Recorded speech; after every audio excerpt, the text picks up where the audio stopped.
Praise the Lord. पिछली बार हमने देखा कि मनुष्य को परमेश्वर ने बनाने का पहला मकसद के बारे में हमने देखा और हमने देखा कि परमेश्वर ने कैसे मनुष्य को फलवंत किया। 5,000 लोगों को परमेश्वर ने रोटी खिलाया और इसके द्वारा एक बात को हमने सीखा कि अगर कोई फलवंत हो सकता है तो वो है यीशु का शिष्य एक सच्चा फलवंत बन सकता है। और उसके फलवंत होने के लिए हमने बहुत से ऐसे पॉइंट्स देखे। आज हमारा दूसरा उसी के दरमियान विषय में संदेश रहेगा। वो ये है कि परमेश्वर ने मनुष्य को बनाने का दूसरा मकसद है संगति, फेलोशिप विथ गॉड, परमेश्वर के साथ संगति। पहले मनुष्य को आदम और हवा को बनाने का मुख्य जो मकसद था वो था कि वो संगति करे। इसीलिए परमेश्वर ने उन्हें एकांत स्थान वाटिका में रखा, उन्हें जंगल में नहीं रखा, ताकि रोज शाम के ठंडे समय पर परमेश्वर आकर उनसे मुलाकात करता था, उनसे बातचीत करता था। आदम की संगति परमेश्वर के साथ टूटने का कारण था पाप। वो वाटिका के बाहर डाला गया, दुख, कष्ट, मृत्यु का सामना करना पड़ा आदम और उसके द्वारा कई जनरेशन को। इस बात को कई हजारों साल हो चुके हैं, फिर भी मनुष्य पाप ही कर रहा है और उसकी मृत्यु दिन दिन नजदीक आ रहा है। मतुशलम नाम के व्यक्ति 969 ईयर्स बाइबल में जिया, पर आज मनुष्य की आयु 70, 60, 50 ऐसी होने लगी। इस सभी का कारण एक ही है, मनुष्य पाप करते रहा। आज हम सीखेंगे कि परमेश्वर के साथ जब हम समय बिताना हमारे लिए क्यों ज़रूरी है और इसे आत्मिक अनुशासन को किस तरह से अपने जीवन में लागू कर सकेंगे। जब ये नियम और ये अनुशासन हमारे जीवन में नियमित अगर रहेगा परमेश्वर के साथ संगति, तो हम इन सारे बंधनों से या पाप के चीज़ों से हम बाहर आ सकते हैं। किसी भी व्यक्ति से संबंध बढ़ाने की पहली चाबी है वार्तालाप, communication. Without communication mission complete नहीं हो सकता है। वार्तालाप का अर्थ है आत्मिक क्षेत्र में प्रार्थना के द्वारा हम परमेश्वर के साथ हमारा संबंध मजबूत करते हैं। उत्पत्ति का अध्याय 4 और 26 वचन में आदम का तीसरा पुत्र शेत को एक बेटा उत्पन्न हुआ। उसका नाम उसने हनोश रखा। हनोश का मतलब है उसी समय से लोग यहोवा से प्रार्थना करने लगे। उत्पत्ति अध्याय 3 में मनुष्य ने, आदम और हवा ने परमेश्वर की आज्ञा का पालन नहीं करते हुए पाप किया और उसका परिणाम अध्याय 4 में भाई केन और हाबिल के बीच में लड़ाई हो गई। मनुष्य को मारने लगा, पाप हो गया। पर उसी अध्याय में अगर 4:26 को पढ़ते हैं तो हेनोश नाम का जो पुत्र शेत को हुआ, उसका मतलब है कि उसी समय से लोग यहोवा से प्रार्थना करने लगे। मतलब है अगर पाप पर और इसके परिणामों पर अगर हमें विजय पाना है तो हमें हेनोश को हमारे जीवन में बुलाना पड़ेगा, प्रार्थना को हमारे जीवन में बुलाना पड़ेगा। और यही परमेश्वर यीशु मसीह ने कहा कि जागते रहो और प्रार्थना करो ताकि तुम परीक्षा में न पड़ो।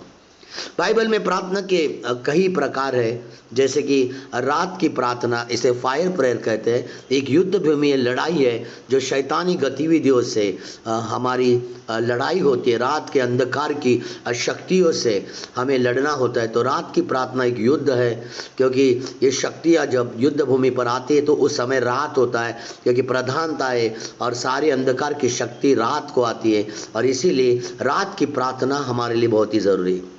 दूसरी प्रार्थना अन्य भाषा की प्रार्थना है, जो आत्मा की प्रार्थना है और वो प्रार्थना करने से हमारी आत्मा की उन्नति होती है। तीसरी प्रार्थना मध्यस्थी प्रार्थना, दूसरों के लिए निस्वार्थ मन से प्रार्थना की, जैसे मूसा ने इजराइलियों के लिए, अब्राहम ने लूत के लिए की। चौथी प्रार्थना है मिलकर प्रार्थना, जिसे सामूहिक प्रार्थना कहते हैं। एक कलीसिया मिलकर एक जगह जुटकर एक विशिष्ट चीज़ों के लिए प्रार्थना करती है, उसे सामूहिक प्रार्थना कहते हैं। और पांचवी प्रार्थना है व्यक्तिगत प्रार्थना, पर्सनल प्रेयर, जो मत्ती का अध्याय 6:5-8 प्रभु ने कहा था। आज हम इस व्यक्तिगत प्रार्थना के बारे में कुछ सिद्धांत को सीखेंगे। यहाँ पर जो व्यक्तिगत प्रार्थना को इंग्लिश में पर्सनल प्रेयर कहा गया है। ये जो प्रेयर शब्द है, इसका पहला शब्द पी है और इसका आखिरी शब्द आर है। तो व्यक्तिगत प्रार्थना में आपको ध्यान रखना है, 3 आर को आपको ध्यान देना है। मत्ती का अध्याय अगर हम 6 पढ़ते हैं तो 6 में हमें परमेश्वर ने बताया है, या उसके आगे के वचन में बताया है कि कौन सी ऐसी चाबियाँ है जिसे हम प्रार्थना में इस्तेमाल कर सकते हैं। मत्ती का अध्याय 6 और इसका 5 वचन को मैं पढ़ता हूँ। जब तू प्रार्थना करे तो कपटियों के समान न हो, क्योंकि लोगों को दिखाने के लिए आराधना में और सड़कों के मोड़ों पर खड़े होकर प्रार्थना करना उन्हें अच्छा लगता है। मैं तुमसे सच सच कहता हूँ कि वो प्रतिफल पाएंगे। आपकी प्रार्थना ये रियल होना चाहिए, सच्चाई वाली। जो आर है, पहला आर है, आपकी प्रार्थना ढोंगी नहीं होनी चाहिए, आपकी प्रार्थना दिखाने के लिए नहीं होनी चाहिए, आपकी प्रार्थना कपटियों के जैसे नहीं होनी चाहिए। वो बोलते कुछ और करते वो लोगों के दिखाने के लिए आराधना में और सड़कों पर आज है। वो क्यों करते? क्योंकि लोग उसे देखे और कहे कि ये व्यक्ति कोई बड़ा प्रार्थना वाला व्यक्ति। वो मनुष्य से नाम करना चाहते, वो मनुष्य को ऊंचा उठाना चाहते, पर सच्चे हृदय से हमारे शब्द निकलना चाहिए। तो आपकी प्रार्थना रियल होनी चाहिए, आपकी प्रार्थना में खराईपन होना चाहिए, आपकी प्रार्थना में सच्चाई होना चाहिए। दूसरी प्रार्थना के बारे में प्रभु ने कहा मत्ती का अध्याय 6:6 में कि परंतु जब तू प्रार्थना करे तो अपनी कोठरी में जा और द्वार बंद कर कि अपने पिता में जो गुप्त में है प्रार्थना करे, तब तेरा पिता जो गुप्त में देखता है तुझे प्रतिफल देगी। आपकी प्रार्थना, जो भी प्रार्थना करते हैं, ये घाई घाई वाली, गड़बड़ी की, चिंता से बातें करते हुए नहीं, काम करते हुए नहीं, मन में हजारों प्रश्न लेते हुए नहीं, परंतु आरामदायक शांत मन होनी चाहिए। और इसीलिए आपकी प्रार्थना रिलैक्स वाली होनी चाहिए। एक शांत समय होता है जिसमें आप रिलैक्स करें, तभी आपको प्रार्थना हमें करना है। क्योंकि आप जो भी प्रार्थना जब द्वार बंद करते, एकांत में करते, आरामदायक में करते, गुप्त में करते, परमेश्वर आपकी प्रार्थना को सुनता है और आपकी प्रार्थना को उत्तर देता है। तीसरा आर जो मत्ती का अध्याय 6 और 7 में लिखा है वो है कि प्रार्थना करते समय अन्य जाति के समान तू बकबक न कर, क्योंकि वे समझते हैं कि बहुत बोलने से उनकी सुनी जाएगी।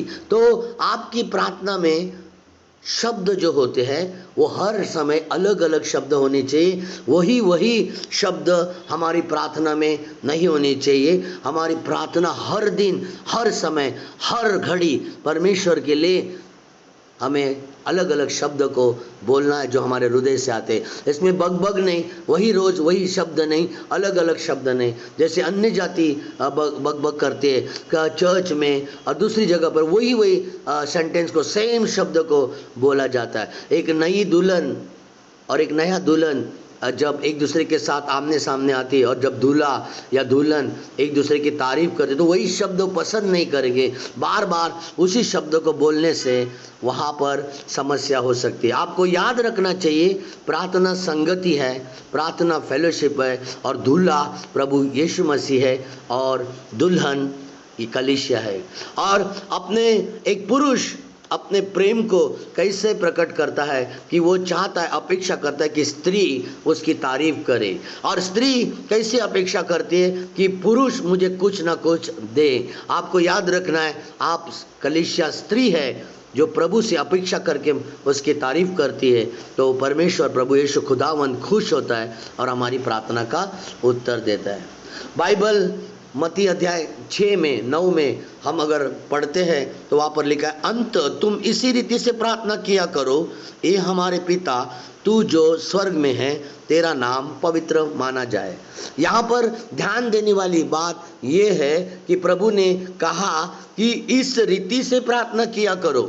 प्रभु ने वचन में ये नहीं कहा कि ये प्रार्थना किया करो या ये प्रार्थना जो लिखिए किया करो। प्रभु ने हमें फॉर्मेट दिया है, ये ऐसी प्रार्थना करो जो तुम्हारी प्रार्थना मैं सुनूंगा, उसमें अलग रिन्यूएशन होना चाहिए, आरामदायक होना चाहिए, तुम्हारी प्रार्थना रियल होना चाहिए। ऐसी प्रार्थना हमें करना है। तो इस प्रार्थना में जब भी आप प्रार्थना करेंगे तो आपकी प्रार्थना का फॉर्मेट परमेश्वर ने आपको दिया है। वो फॉर्मेट में आपको 5 प्रेयर में का जो पहला शब्द है पी, ऐसे 5 पी को आपको याद रखना है।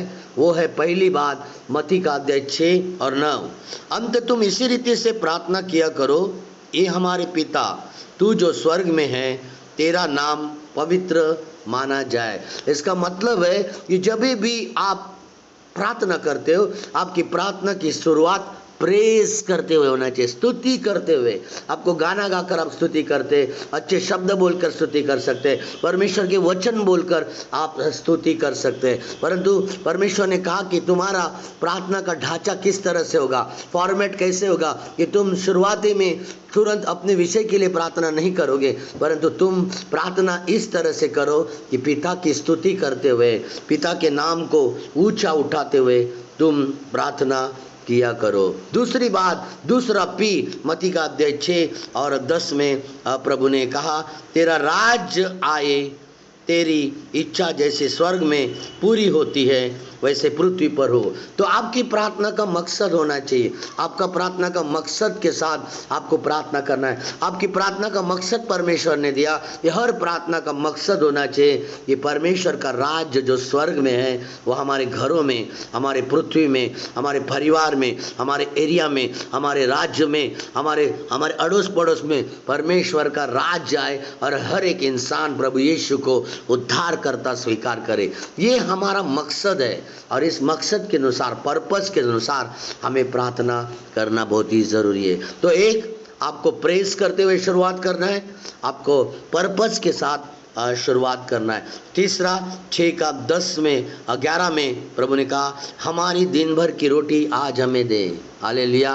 तो तीसरी बात, आपकी ज़रूरत के लिए, आपके प्रोविजन के लिए आपको प्रार्थना करने, आपकी आज की ज़रूरत क्या है उसी लिए आपको प्रार्थना करना है। आज क्या चाहिए, आज किस सिलसिले में आप प्रार्थना करना चाहिए, आज आपकी क्या ज़रूरत है, रोटी की, फाइनेंस की, चंगाई की, शांति की, क्या करना चाहते हैं, और वही चीज़ आपको मांगना है। प्रभु यीशु के वचन याकूब और 4:3 में लिखा है कि तुम मांगते हो तुम्हें मिलता नहीं, क्योंकि तुम गलत इच्छाओं से मांगते हो, गलत चीज़ों के लिए मांगते हो। आपकी मांगने की चाबी क्या होनी चाहिए, आपकी मांगने की चाबी ये होनी चाहिए कि आप जो कुछ मांग रहे हैं उसमें परमेश्वर का राज्य, उसका घर या उसकी राज्य की खोज होनी चाहिए। जैसे कि अब मैं पैसे मांग रहा हूँ, तो पैसे अगर प्रभु मांगना है तो प्रभु मुझे पैसे क्यों दे, प्रभु न देगा। परंतु मैं प्रभु के पास बोलूं कि प्रभु मुझे पैसे अगर बहुत सारे प्रभु तू देता है तो मैं तेरे किंगडम के लिए उसको इस्तेमाल करूंगा, तो प्रभु का मकसद है उसके पीछे, प्रभु आपको ज़रूर आपको पैसे देगा। आपको घर की ज़रूरत है, अगर आपको घर की ज़रूरत है तो आप इसी तरह से प्रार्थना करेंगे, प्रभु मुझे घर चाहिए। प्रभु बोले मैं तुझे घर क्यों दूँ, पर आप बोले कि प्रभु मुझे घर चाहिए, मेरे घर में हाउस चर्च रखना है, प्रार्थना रखना है, तो परमेश्वर आपकी प्रार्थना में इंटरेस्टेड है। आप जो भी मांगो ऐसा मांगो जिसमें परमेश्वर का काम जुड़ा हुआ है। आपका घर, आपका धन, गाड़ी, अगर गाड़ी चाहिए, आपको घूमने के लिए चाहिए, प्रभु कभी नहीं दे सकता है। पर हाँ, परमेश्वर तेरे दासों को लेके जाने के लिए, लोगों को चर्च में आने जाने के लिए, ए परमेश्वर मुझे एक गाड़ी चाहिए, परमेश्वर अवश्य आपको देगा। मत्ती का अध्याय 6 और 12 में परमेश्वर ने चौथा पी के बारे में बताया है, और जिस प्रकार हमने हमारे अपराधियों को क्षमा किया वैसे तू भी हमारे अपराधों को क्षमा कर। जैसे प्रभु ने हमारे अपराधों को क्षमा किया है, हमें एक दूसरे को प्रार्थना के आने से पहले एक दूसरे को क्षमा करना बहुत ही आवश्यक है। उत्पत्ति का अध्याय 41 और 51 वचन में यूसुफ के भाइयों ने उसके साथ जो किया था गलत व्यवहार, उसको गड्ढे में डाला था, उसको मारने की कोशिश की थी, वो सब कुछ यूसुफ भुला न पा रहा था। वो पंत प्रधान बना, फिर भी कई बार उसको उसकी यादें आती थी। पर जब यूसुफ को एक पुत्र हुआ, वो बड़ा पुत्र का नाम उन्हें मनश्शे रखा, और बाइबल बताती है उत्पत्ति 41 और उसका 51 में उस पुत्र का नाम उसने मनश्शे रखा।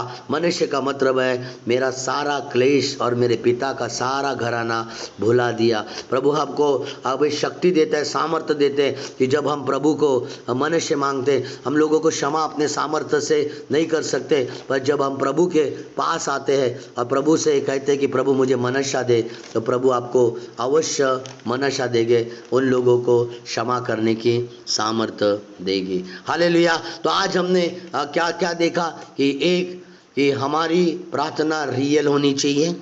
2, हमारी प्रार्थना रिलैक्स होनी चाहिए। हमारी प्रार्थना रिन्यू होनी चाहिए। अब जब हम प्रार्थना शुरुआत करो तो आपकी प्रार्थना में प्रेज होना चाहिए, आपकी प्रार्थना में पर्पस होना चाहिए, आपकी प्रार्थना में प्रोविजन होना चाहिए, आपके प्रार्थना में पार्डन होना चाहिए। पार्डन का मतलब है क्षमा करना।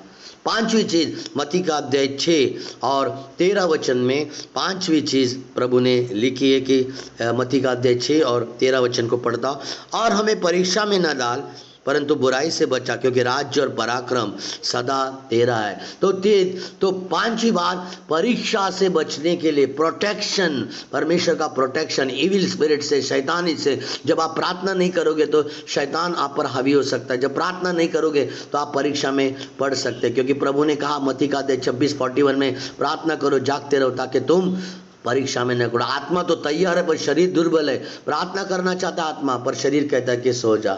इसी तरह से हम नाइट प्रार्थना में जा रहे हैं और इसमें बने रहना है, ताकि हमारी हर एक मुश्किलों से हम बाहर आए। लगातार हमें प्रार्थना में अपना समय बिताना है। परमेश्वर ने हमें यहाँ पर एक फॉर्मेट दिया है, उसमें फॉर्मेट में हम अपने हृदय से निकले हुए शब्द को बोलकर प्रभु की महिमा कर सकते हैं। ये इसी के साथ परमेश्वर आपकी एनोश आपके जीवन में दे, प्रभु की शांति दे।